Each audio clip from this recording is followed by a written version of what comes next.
and welcome to Dragons, Gazelles, and Unicorns. I'm Rosemary Truman, the founder and CEO of the Center for Advancing Innovation, and I'm absolutely thrilled to have a fantastic speaker on the show today, Richard Lofgren, who is one of the most significant serial entrepreneurs that I think I've ever met. He has so many things going on that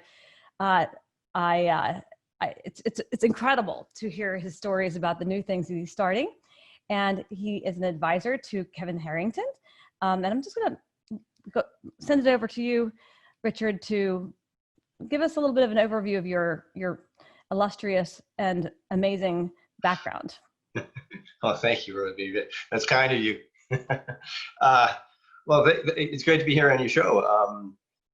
As mentioned earlier, we're going through a big blizzard here, and it's nice to see sunshine in your background. Give you something to look forward to.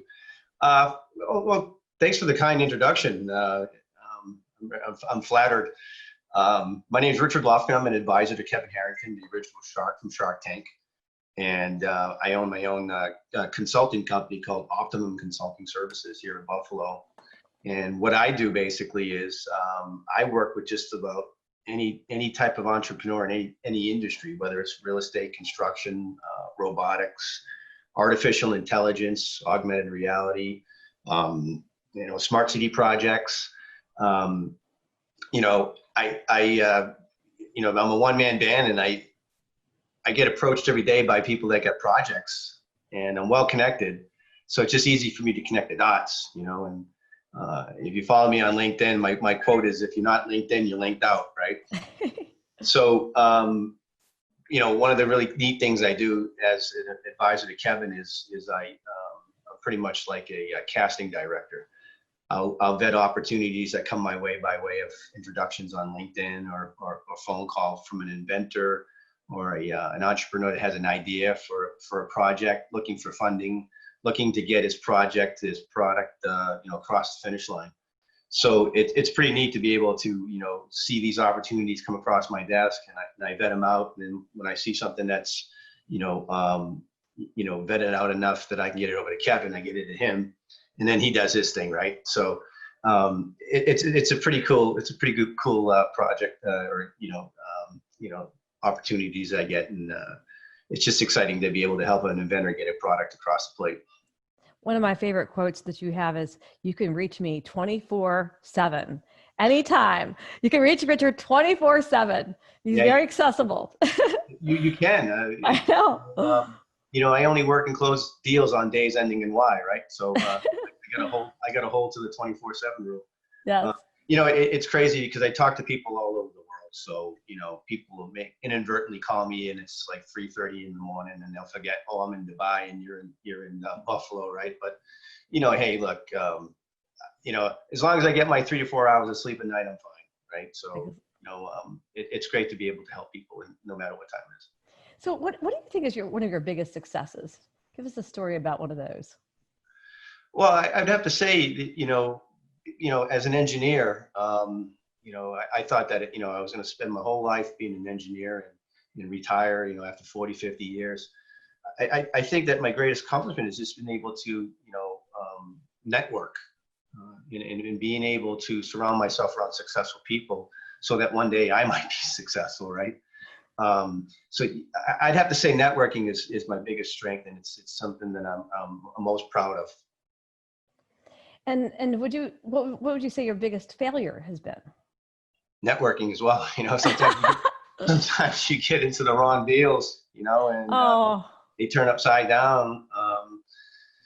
I guess my biggest failure is not being able to sometimes provide for my family. When I first got on my own, where I had a great living as an engineer working for some big companies like Bechtel, the company that built the Hoover Dam, $20 billion a year. So when I left that, to start my own company, I did get, projects that came in, trickled in, but it wasn't anywhere near where I was making when I was an engineer. So, in that regard, I kind of, put the blame on myself as being a failure, but that kept me going, I didn't let affect me in any way, right? It just made me more of a driven person. Mm-hmm. But now things are going great, and working with Kevin, and we got some really, really neat projects that you'll see in 2020 that Is there you'll anything see on TV, and we're really excited. So yeah, it's just perseverance, just staying in the fight, when things get tough, just remember, other people have a lot worse than you, right? Yeah. I mean, would you change any of that? No, I wouldn't. I wouldn't change anything. Hindsight's always 2020. I wish I could have known things, back then that I know now. I would approach things differently, But no, I don't have any regrets. Everything just has a purpose, And I know that with my hard work and my family behind me, and the good Lord looking down on you. Yeah. I don't think I can fail. Just a matter of how long it's going to take you to get where you want to go, right? And everybody wants to get there quick, but my road has been like this. It's been it's been a long journey to this point.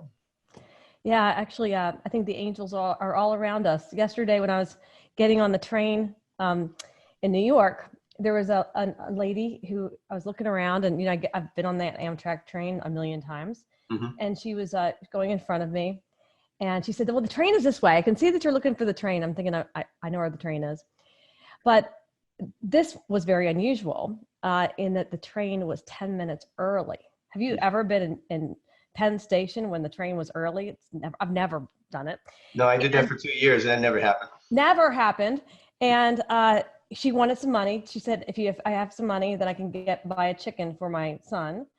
And we gave her some money, my colleague and I, and we kept going. And she was the angel that day because the train was 10 minutes early. I would have missed the train. So I'm with you on that. Just like little things in life sometimes help you get by. How did you meet Kevin? Oh, well, it was funny. My wife's favorite show on TV is Shark Tank, right? And, after seeing folks come on the TV and whatnot, and watching for so many years, I think probably like 3 or 4 years she's been watching, she says, how come you've never been able to get on Shark Tank? You've got some great ideas, and you had some inventions and stuff. Nothing that I ever patented, And I said, well, all right, let me approach him.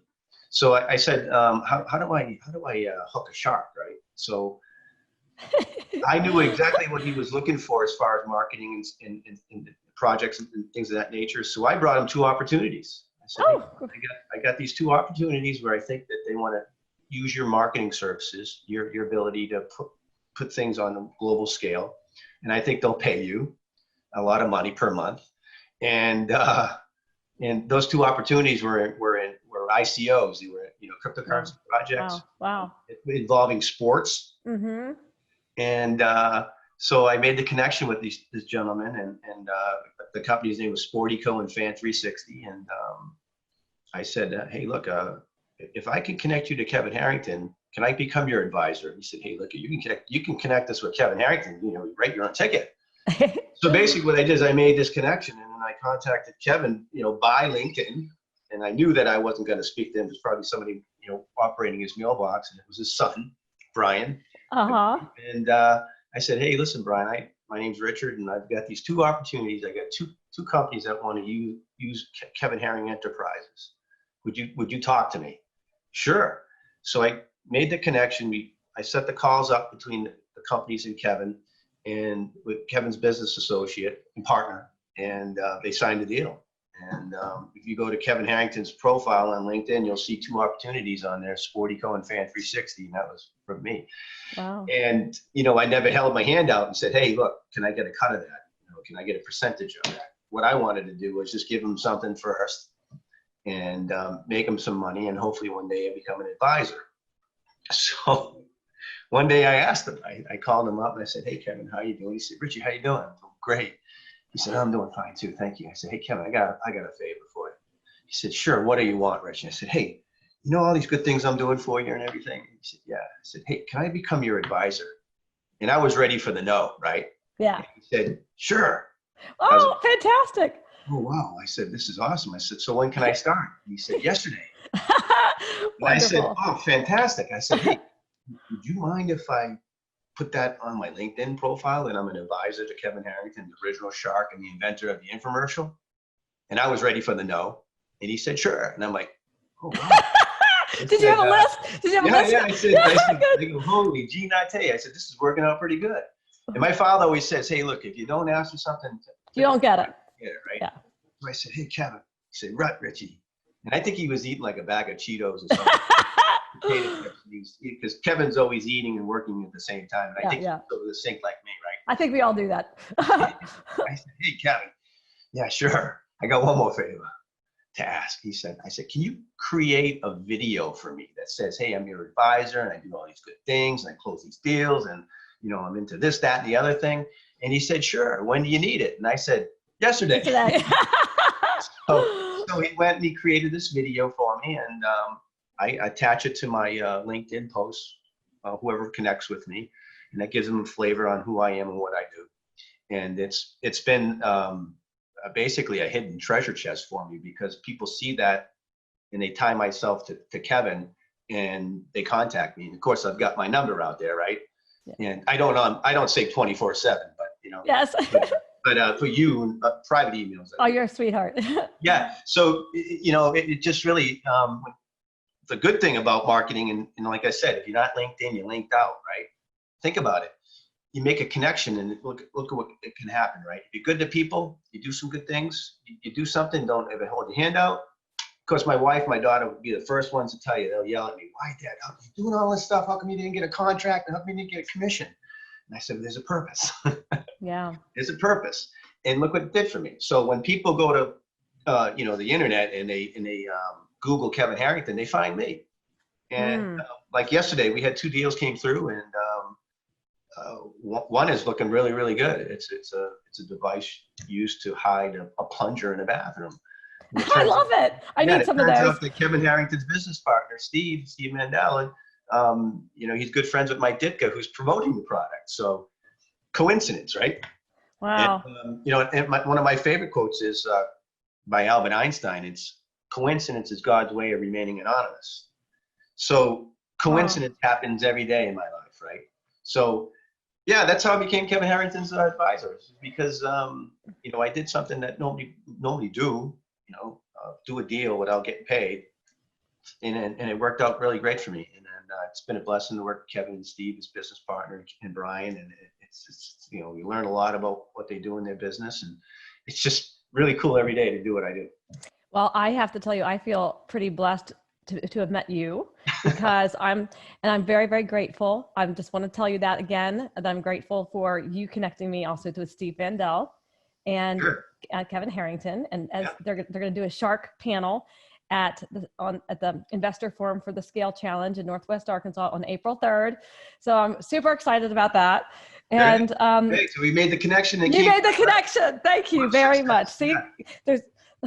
That's great. You know, I'm more enthralled to be introduced to you, and your resume. Oh, thank you. Reads, I wish I could take your resume and put mine. You can do that. Sure. I'm going to take a line from Kevin Harrington and say, sure. You're doing a lot of great things. Thank you. I'm excited to really know you and be part of what you're doing.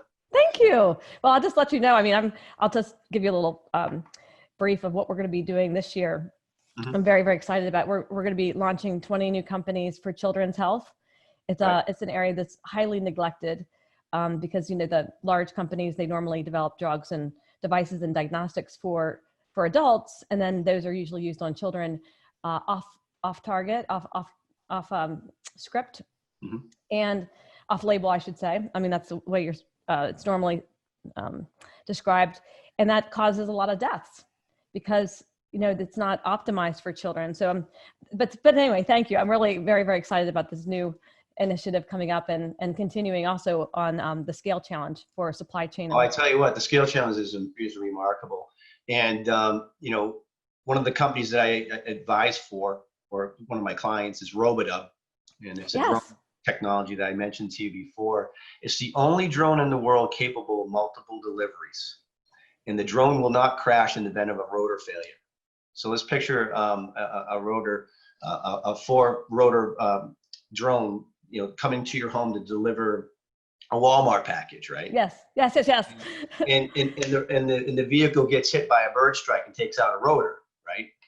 Typically, every drone out there would fall right to the ground. You lose the vehicle, the package, right? And God forbid you hit, Bobby and Susie out in the middle of the road playing, hopscotch, right? Right. Losing an eye and everything, right?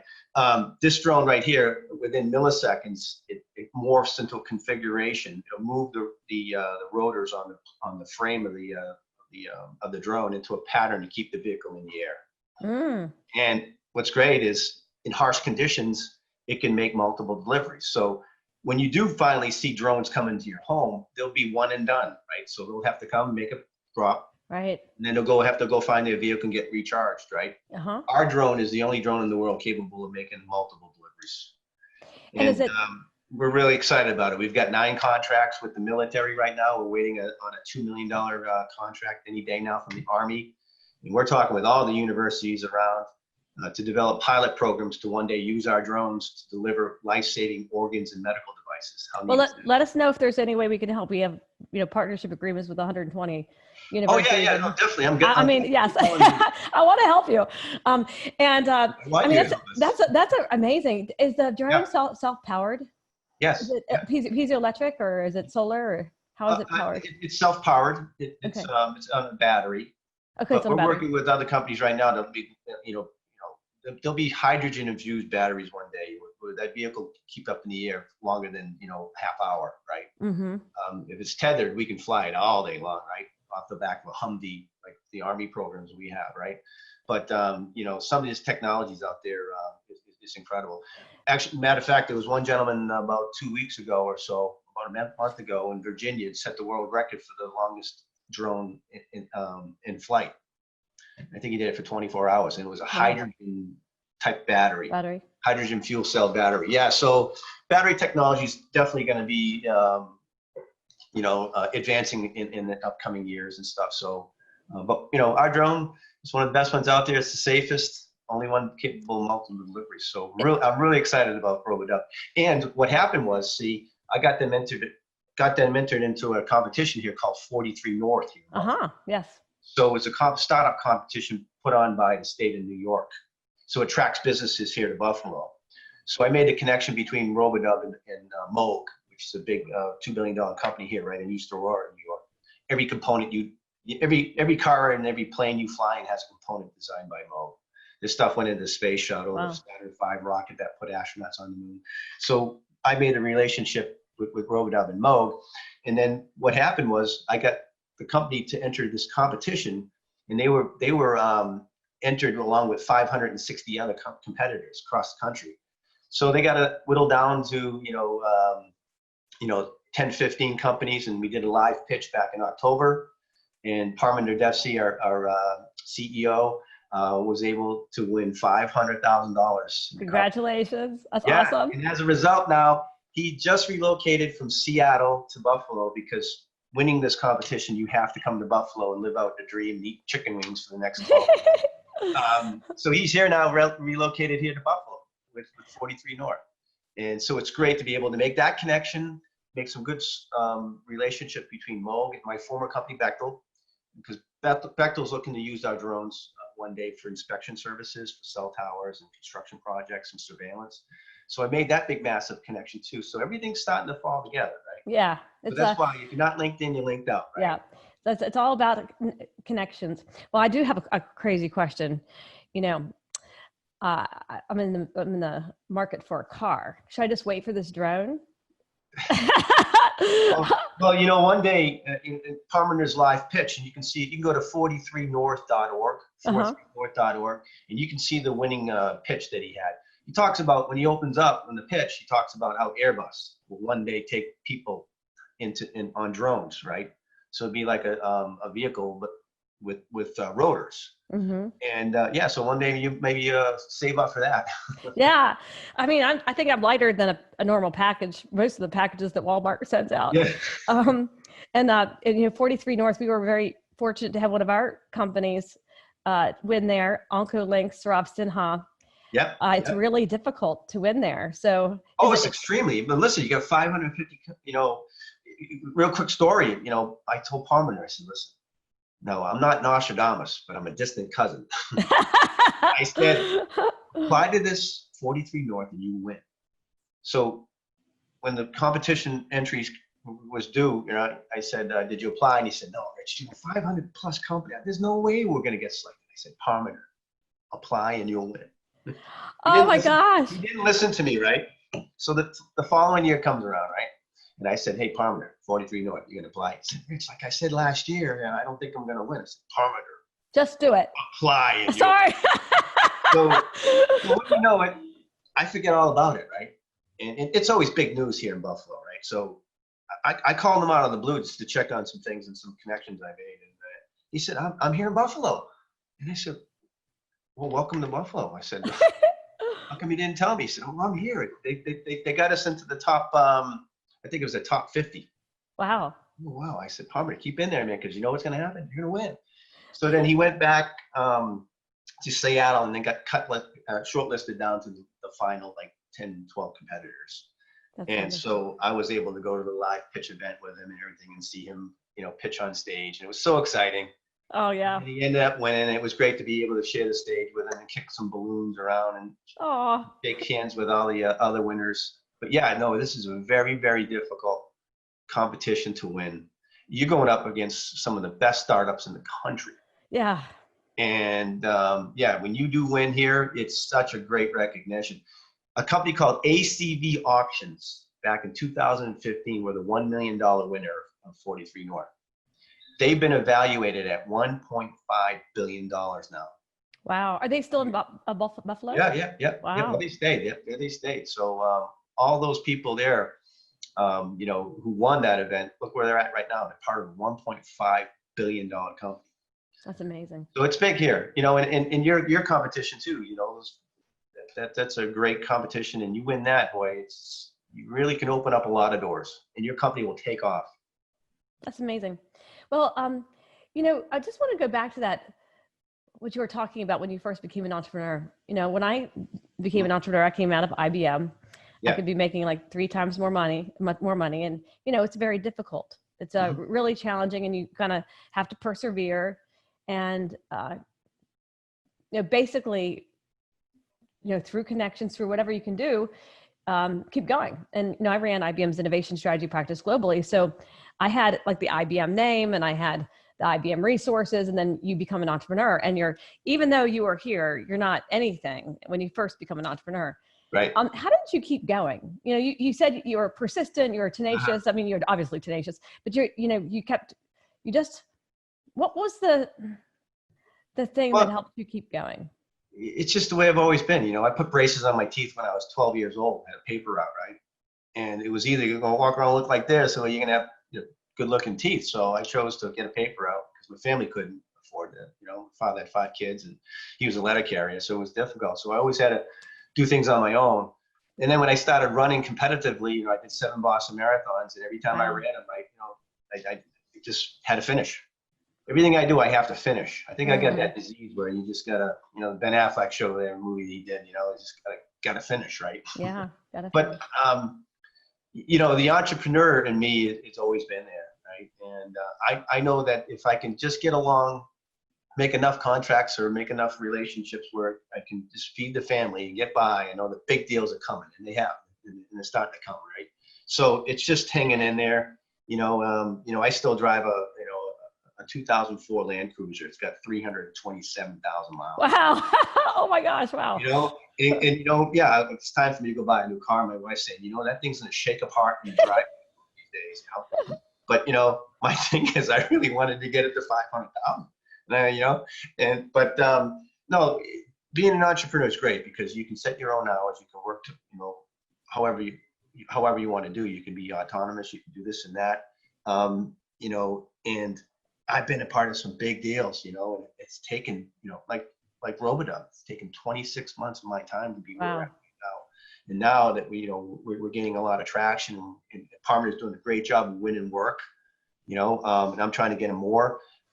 Big things are happening, right? And we got multiple other things that we're working on too. So it's just never give up. I tell my wife all the time, I said, listen, I can go back to engineering and stuff like that, and I can work the next 20 years. But these deals that I'm working on as an entrepreneur, right? one deal come across right now, you'll never have to work again. So it's just all kind of things that keep you driven to what you want to do, you know, to succeed. It's exciting, isn't it? When you finally crack it. Oh yeah, exactly. You know, one of the things that I'm working on right now, I told you about, is the global pull-up challenge, right? Yes. And I'm really excited about that. I started the global pull-up challenge, and it's basically like ice bucket challenge, right? Where you go to the gym and you nominate 3 people to go and do pull-ups, right? Do any type of pull-up, any style. You know, even if you can't even do one, just try to do it, right? And we created what's called the Global No-Opioids Foundation to fight the war on opioids. And I created that with Marco Derry, my friend in Hollywood.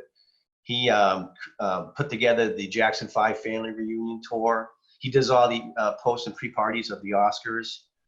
Really close friend of mine. And along with Alan Kay. Alan Kay is a gentleman that came up with the saying, if you see something, say something, which according to the FBI has saved over 10,000 lives. You can find that on my LinkedIn profile, by the way. I'm partnered with Alan in a bunch of projects. He's won 27 Clio Awards, which is like the equivalent of an Oscar at the Emmys, right? And he put Richard Branson on the map.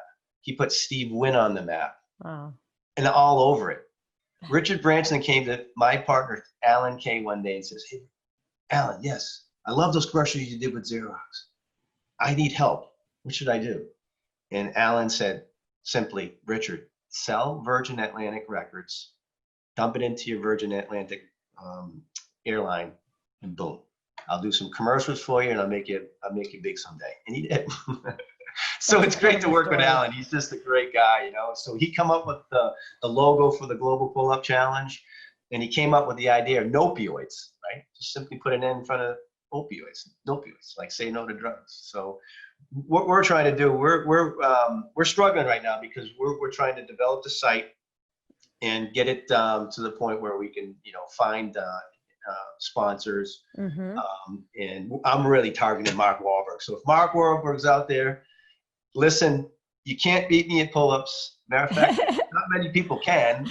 And I'd love to tackle you. I'd love to get you in gym doing and help us kick off the Global Pull-Up Challenge, because we really do think this could go viral and will save a lot of lives. Yeah, I know. And so we're having fun with it. We're going to be doing some big things with another company called Underground Elite. It's a good friend of mine, James Donnellan.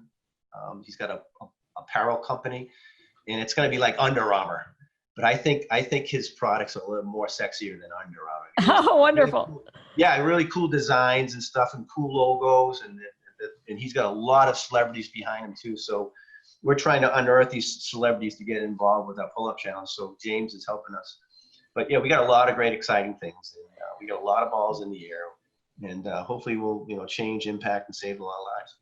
Well, we will take this podcast and spread it to all the people we think can support and help and drive it forward and provide sponsorships. We'll get it out everywhere we can.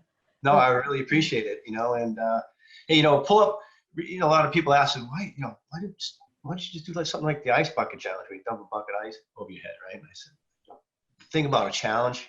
What's a challenge? It's a challenge, right? Yes. I wanted to make it difficult, right? And I grew up, my father was a Marine and the whole family was Marines. And that's one of the things that we learned when we were born is I got to do a pull-up, right? Oh my gosh. You know, real quickly, my grandfather, you know, ALS, right? My grandfather died of ALS in 1974 at the age of 59. Sorry to hear that. The week that he was diagnosed with ALS, he was in our backyard doing one-arm pull-ups. Oh my gosh. With the left hand down beside like that. Crazy. Did 5 of them, right? Wow. And then he died, 3 months after that. That's amazing. So I do know the impact of ALS, and the Ice Bucket Challenge has done some great things, you know.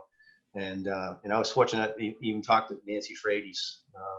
You know, she was the mother of the gentleman that started the Ice Bucket Challenge. You know, I talked to her 2 weeks before her son died. And you know, she gave me a lot of you know, pointers on how to do a challenge and whatnot, and how to go about it, you know. But yeah, all it takes, Rosemary, all it takes is one person. Because we look at the Ice Bucket Challenge, when it got to Bill Gates, it just blew up. You know, Tom Brady went to a couple people and got, I think Tom Brady got, Bill Gates involved, and then just went boom. and then they made, $250 million in that first summer. So we're hoping to do some great things, by the way. Yeah. Hey, any way you can help promote it? Yes, we will. We will. Really appreciate it. Yeah, and I need to be able to do more than 3 pull-ups. Okay, good. No, I'll have to be in the challenge too. it doesn't matter. Any amount, any style. Okay, whether you do happy ones, you go halfway down. It doesn't matter. It's just to be able to promote health Mm-hmm. and promote the challenge and raise awareness to fight the war on opioids. Well, it's a very big problem. It's a very, very big problem. Oh, no doubt. And it starts actually with back pain. I mean, there's people just don't exercise properly. We're working on this new gym concept that removes the compression in the back Mm-hmm. and the knees, because once the compression happens there, the form becomes terrible every place else, right. And then you hurt yourself, and then you take opioids. So it's a vicious circle, unfortunately. But, the thing about it is anybody can get addicted to them. Doesn't matter I know. And it's very easily to get addicted to them. Marco, like I mentioned, Derry, he's written a book called Heroes of the Opioid Crisis. He's got volume 1, and he's going to plan on making a dozen other books.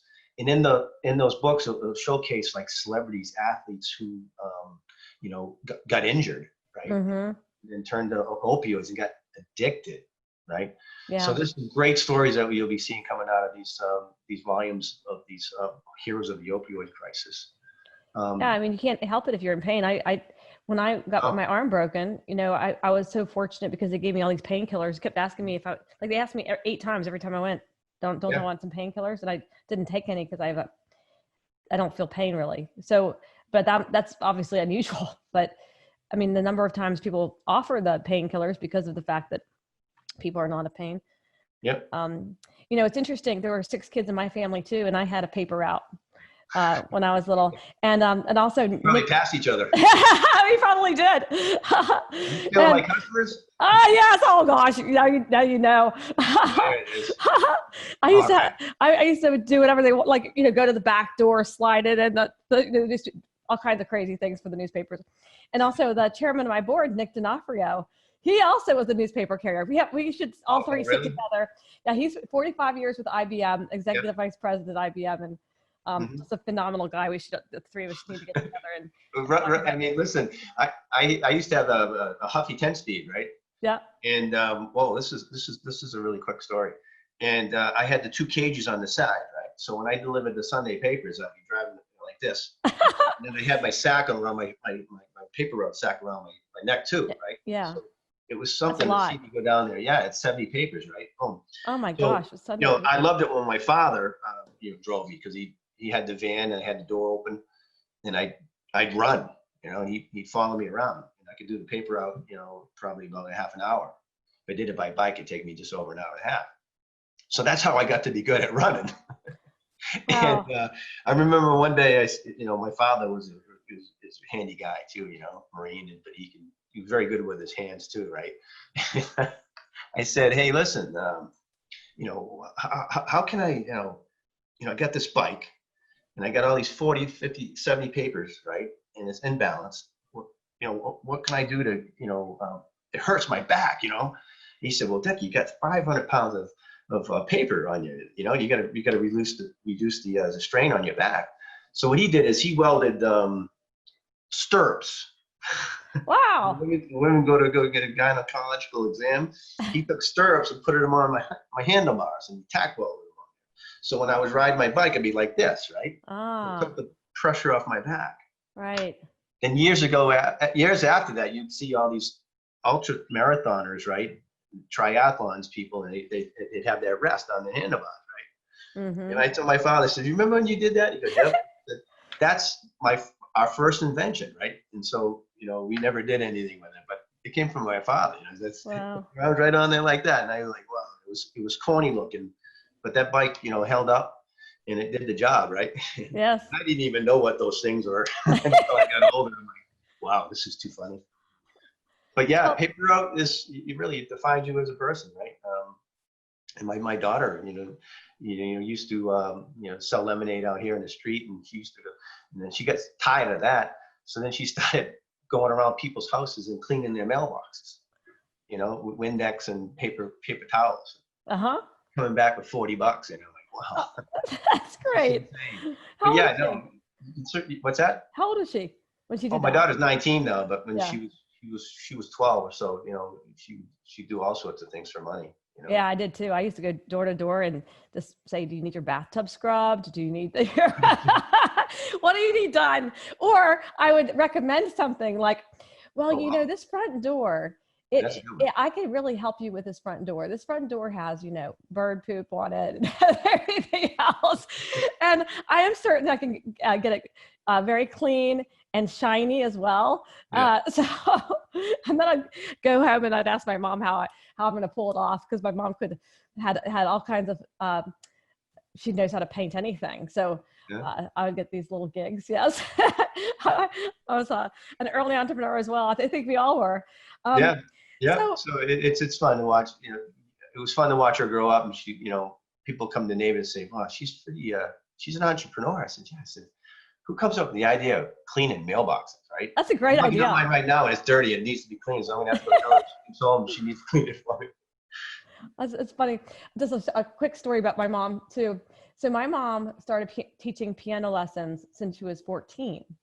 And, wow. Yeah. And so I naughtily, and put flyers around by people's mailboxes, not in their mailbox, but like in little coils. So I put flyers around for my mom. Yeah. To teach piano lessons in my neighborhood so I could see her more often. And one day I was running and some woman stopped me. And she said, "Are you Mary Pat's daughter?" Now my mom's 80. So, my mom has, 20 piano lessons around my house. And, she's got 40 piano lessons, even though she's 80. Yeah. But, and I was like, yeah, how did you know? And she said, "Because your mom, we love your mom. She comes over to our house. She drives over to our house and teaches our kids, all of them." And, who makes house calls these days with teaching piano lessons in Oregon? No kidding. Yeah, she's awesome.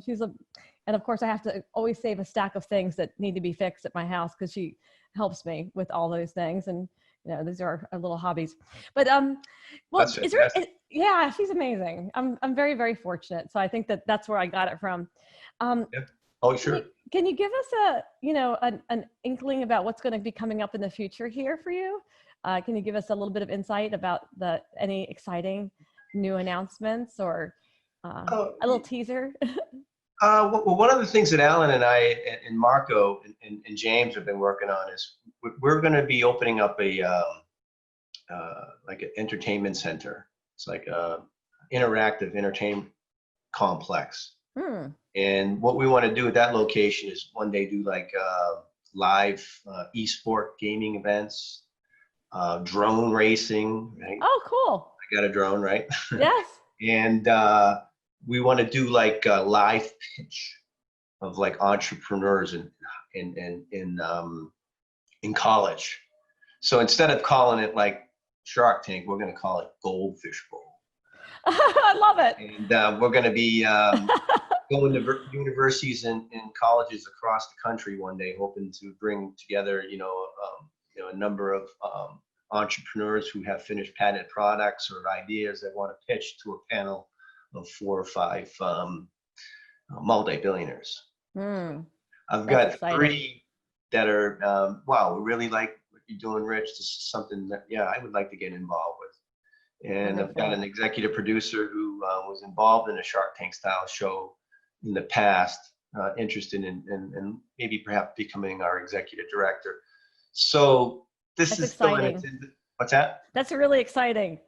Yeah, it's something that actually I've had the idea for 6+ years. And the way that I met Alan Kay, who's a legend, right? Alan actually ushered in the age of Super Bowl commercials. Did you know that? Say that again. He ushered in the age of Super Bowl commercials. Oh, really? Back in 74 and 75, he did the famous Xerox Monk commercial. Google it, and the Xerox football commercial. Okay. So there was 2 big major commercials that he did for Xerox. And then from that, it basically, that's when the Super Bowl started doing all these commercials. And it started with my buddy Alan Kay. That's why I watch the Super Bowls, for the commercials. Yeah, well, exactly.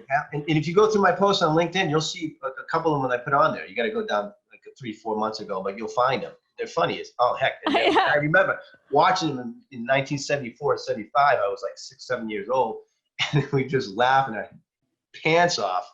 Xerox football commercial, and we always played it out every day in our yard. But he contacted me on LinkedIn, and hey, Richard, this is Alan Kay. I said, well, hey, Alan. He goes, do you know who I am? Yeah, I know who. And coincidence is God's way of remaining an honest. Right? Yes. I love that quote. Well, what happened was there's a local distillery here in town. It's called Uncle Jumbo's. Uncle Jumbo's vodka. Great stuff here in Buffalo. I'm plugging everybody here. Uncle okay, that's Jumbo. good. Great packaging. Matter of fact, I tried to get my wife a job with him a number of years ago.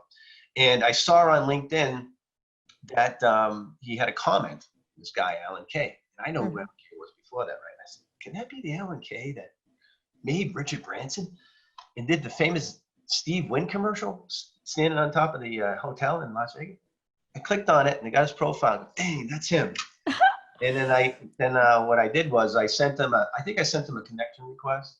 And then he called me out of the blue and my phone rang and I'm like, weird number. I said, hello, Richard. I said, hi, this is Alan Kay. I said, oh, hi, Alan, how are you? You know who I am? I said, you're damn right I know who you are. and while he's talking to me, I got him up on Wikipedia, right? Oh, that's great. And I wanted to act smart. I said, yeah, you won 27 Clio Awards, man, blah, blah, blah, blah, blah. He goes, how'd you know? I said, I know everything about you. He didn't know that I was reading it. Okay. I said, what do you want? What can I do for you, Alan? I mean, you want me to do some ads for you? And, he said, no, listen, I got an idea. I said, oh, what is it? And he said, I got an idea for a Shark Tank style show to do it in front of universities around the world, around the country, but with entrepreneurs in college. And I said, oh, that's pretty funny. I come up with that idea 6-7 years ago. And I showed him some emails and stuff that I sent to the executive directors at Shark Tank and stuff. But he said, oh, I thought I come up with that. I said, you did? So we come up with it together. So now it's like, what are we going to do with it, right? Right. So we're really excited, and we think that one day that we'll get this going. And it's great that we have a whole bunch of people that are really interested in this. So, I have no clue on how to put together a show, right? And so I need a lot of help with that, and that's one of the things that we'll task our executive director. So I'm going to have to find money. I'm going to have to find sponsors. I'm going to have to find people that want to get involved with it heavy. And hopefully one day we'll get there. We don't think that we'll ever be as big as ABC's hit show Shark Tank, right? But we're going to give it a go. And we think that a lot of good things can come out about it. What's really interesting is, we're in our 8th challenge. In the first challenge, we've had 8. We've launched 300 companies. We've grown. I mean, so amazing. When we started, our original partnership was with National Cancer Institute and the Avon Foundation for Women. It was focused on breast cancer. Great. And our first challenge was sponsored by Avon Foundation. And it was interesting as we made it focused on college students. So every single team had to have 3 to 5 college students. And that was in 2013. So we actually I think swirled around this at the same time. Because, except for our challenge, ours was virtual, and of course all the teams pitched. And then the second year we did it again. We still had 3 to 5 college students per team. The first year we had, I think it was 72 teams. The next year we had 115 teams, something like that. We had about 1,000 people. The second year, a little bit more than 1,000 people. In the first year, about 700. It's pretty cool. And university students come up with amazing things. They do. The number of applications that one of them came up, OncoLinks, the one that I mentioned before, Saurav Sinha. He won our challenge, the Breast Cancer Startup Challenge, won 43 North. But he also came up with this idea to use this drug that was the earliest one we had in the challenge, the earliest stage one, to do something that was not in the patent at all. But he discovered that there was a platform underneath the invention that could deliver the drugs more directly to the heart of the nucleus of the cancer cell. to kill the cancer cell rather than a spray gun effect. Right. But anyway, it's pretty exciting. Well, I have to tell you, it's been such a pleasure to speak with you today on so many levels. And we're definitely going to help you with promoting the pull-up challenge and opioid and many other things. And I actually have an idea about how to marry this idea that we have about this brand new gym concept with the concept that you have with the multiplex. Maybe there's a way to partner there. Oh yeah, sure. But because it's really, well, my colleague on that front, by the way, we went to New York and tried some of these space age machines. I think my inner thighs and my quads are so sore right now. And you really can get 1,300 calories in 1 hour. Can you believe that? Oh my gosh. I thought I was going to die. Geez, that's Lydia did it to me. Yeah. Really good, Yeah. I went down to McDonald's and got 2 Big Macs and 2 quarter pounders, a large fry, and a 10-piece nugget, and I ate it all. Wow. What's that, like 5,000 calories? Yes. Well, you probably needed it after a lot of pull-ups you did. That would take me, 11 days to get that out. Jeez, that's quite a compliment. Getting back to this challenge, like you said, about entrepreneurs and stuff, in college and what have you. One of the gentlemen that we're talking to, and his name is Dean Kamen, and Dean Kamen is the inventor of the Segway, right? Dean was the first civilian in space. He spent some time up in the International Space Station. So Alan and I approached him and said, "Hey, we know you're busy, and would you think about joining us with Goldfish Bowl?" And he said, "Yeah, in a limited, as much as I can, right?" So what we're trying to do is maybe one day do a live pitch at Worcester Polytech, where he went to school. Oh. Where he can come there and be a panelist for a couple hours, and then help select the winner and talk about the great things that he's done, creative the Segway, right? And going into space and have you, right? So one of the things he told us is this: "Hey, the only thing I want you to do, Rich, is just to help me promote my first robotics challenge, right? This first program." And that the first program deals with kids in high school. That's how he got them into robotics. And Dean has done some amazing things. And it was like, "Oh my God, Alan, do you know who we're talking to?" He goes, "Yeah, this is crazy. How did you connect us?" I said, "Don't matter how I connected. Just listen, right?" This guy was totally amazing. And the only thing he wants to do is promote first. You can Google it, Dean Kamen first program. So we'll pitch the heck out of that when we do this, and hopefully we'll get Dean on there and whatnot. Look what he's done. I found out when I was Googling and really getting to find out a lot about Mark Wahlberg, right? Because I grew up right down the road where you're. I'm from Boston too, right? So we're gonna get along real good with Mark, right?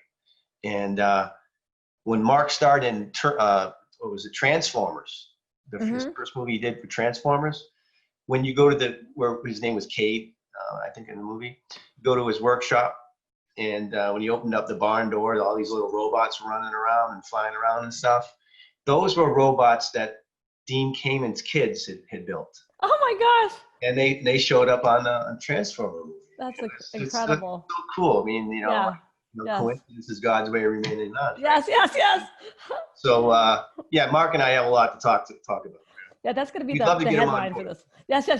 Well, I have something for you. This would be helpful. Really? Yes. Well, we work with 170,000 inventions, about 500,000 patents across 120 institutions, and 27 of the federal labs we work with, and we have a lot of robots in our portfolio, and we've negotiated licensing agreements for many of them for like amazing terms. Amazing. When I say terms, amazing terms, like no upfront payments, no milestone payments, maximum royalty on the back end, 4.25%, things like that. And I'm just mentioning this to you because, we got lots of robots. We can put them in these teenagers' hands. Like this one robot, we have spent $200 million on, we being taxpayers, because, the government then developed the robot. It's an amazing robot. It's called the Robonaut. Yeah. And it's an amazing robot. It's not commercialized. It should be commercialized. It just needs to be manufactured and made into, it works. It's been an international space station for 8 years, but no one has licensed it. And this is an amazing robot that can do all kinds of interesting things. Are you talking about Valkyrie? No, I'm talking about the Robonaut. Robonaut. Okay. Robonaut. Robonaut. Yes. Wow. So it's synergistic. Like, come to me, right? I got connections, right? So real quickly, my friend is Nicholas Radford. He worked for NASA. Uh-huh. He developed the Valkyrie robot. The Okay. Valkyrie robot is a life-size humanoid robot, 285 pounds. That's the robot you're going to see one day land on Mars, ahead of human habitat. This is probably the same robot. It could be. And Yeah. you know what? And it gets even better. When he left NASA, NASA took it over. And then NASA took Valkyrie. And you know where it's ended up now? I believe it is right now. In the International Space Station. Boston, Massachusetts. Oh, it is? Northeastern University, my school. And Professor Taskin Perdure is overseeing the work on Valkyrie. The Northeastern University students are working on it right now. I mean, as of a year and a half ago they were. But isn't that funny? Yeah. You know, I know the inventor. Interesting. Wow. Now it ends up at my school. That's incredible. Yeah. So we have to compare notes about that later. We Yeah, have. I can certainly make a connection. You love talking. And you know, we can supply the robots. We got them. You can do one too if you want. Yes. He just built one. He just built a submersible called Aquanaut. Oh, really? Yeah. Go to his company is Houston Mechatronics. Houston Mechatronics. Nicholas Radford. Yeah, you can find him on LinkedIn too. All right, I will. We call him right now. Yeah. No, but you talk about somebody. I mean, hey, look, that guy is silly smart. Yeah. He's the guy that you need to have on your show. Okay. All right. I will have him. I will contact him right after this.